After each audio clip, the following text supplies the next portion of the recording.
दोस्तों, पाकिस्तान के कब्जे वाले कश्मीर यानी कि पीओके से एक बार फिर से बहुत बड़ी खबर आ रही है। वहां के हालात फिर से एक बार बिगड़ते हुए दिखाई दे रहे हैं। वहां के हालात बेकाबू हो चुके हैं और कहा जा रहा है कि वहां के लोग जो बुनियादी जरूरतों के लिए सड़कों पर उतरे थे, प्रदर्शन कर रहे थे, उनके ऊपर पाकिस्तानी सेना ने गोलीबारी की है, जिसमें हिंदुस्तानी मीडिया के हिसाब से 30 से ज्यादा लोगों की मौत हुई है और लगभग 200 से ज्यादा लोग घायल हुए हैं। मगर एक्चुअली में ये आंकड़ा बहुत ज्यादा है। मैं एक पीओके के ही यूट्यूबर का एक वीडियो आप लोगों के साथ शेयर करता हूं, आप लोग पहले इसको सुनिए। सोशल मीडिया देखने वाले तमाम दोस्तों को मेरी तरफ से सलाम अर्ज़ हो।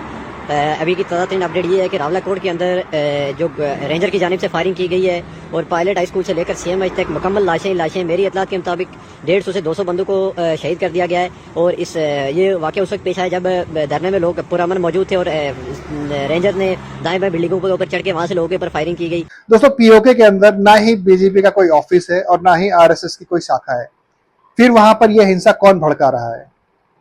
क्योंकि अगर ऐसा कुछ अगर हिंदुस्तान के अंदर हुआ होता तो यहाँ के लोग तो गला फाड़ फाड़ के चिल्ला रहे होते कि ये सब बीजेपी और RSS की एक साजिश है, जितने लोग मारे गए हैं इसमें बीजेपी का हाथ है, RSS का हाथ है, न जाने क्या क्या इल्जाम लगा दिए होते।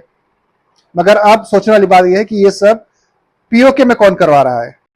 दोस्तों, यहाँ पर मेरा एक सवाल उन लोगों से है जो हमास के लिए और ईरान के लिए मगरमच्छ के आंसू बहा रहे थे और चिल्ला चिल्ला कर बोल रहे थे कि उनको सिर्फ एक मौका चाहिए तो वो यहाँ से हिंदुस्तान छोड़कर हमास यानी कि फिलिस्तीन चले जाएंगे या ईरान चले जाएंगे और इजराइल के लोगों का कत्लेआम करेंगे। अब वो लोग शांत क्यों बैठे हैं? अब क्या उनको पीओके में मरने वाला मुसलमान नहीं दिखाई दे रहा? और ये जितने भी लेफ्टिस्ट पार्टी वाले थे जो गला फाड़ फाड़ कर चिल्ला रहे थे कि भारत ने ईरान की तरफ से स्टैंड क्यों नहीं लिया, इजराइल के साथ क्यों दे रहा है, अब वो लोग शांत क्यों बैठे हैं? अब वो लोग ऐसा क्यों नहीं बोल रहे कि भारत को यहाँ पर पीओके के लिए स्टैंड लेना चाहिए?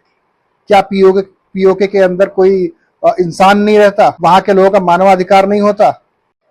और एक सवाल मेरा यहाँ पर उन कश्मीरियों से भी है जो बेचारे अपने घर में इलेक्ट्रॉनिक मीटर तो नहीं लगवा पा रहे थे, मगर ईरान और इजराइल की लड़ाई के समय उन्होंने 600 करोड़ से भी ज्यादा का चंदा इकट्ठा कर लिया था ईरानियों की हेल्प के लिए। अब उनको क्या हो गया है? पीओके तो उनके बिल्कुल पास में है, कम से कम उनके लिए 300 करोड़ का ही चंदा इकट्ठा कर लीजिए। अब आपके आंसू क्यों नहीं निकल रहे? दोस्तों, आखिरी में मैं सिर्फ इतना कहना चाहता हूं कि दर्द का कोई धर्म, जाति या देश नहीं होता।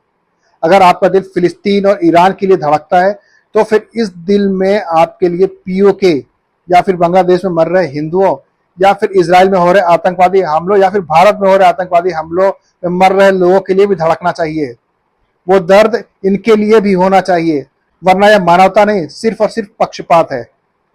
आप लोगों का क्या मानना है दोस्तों? मुझे कमेंट करके जरूर बताइए।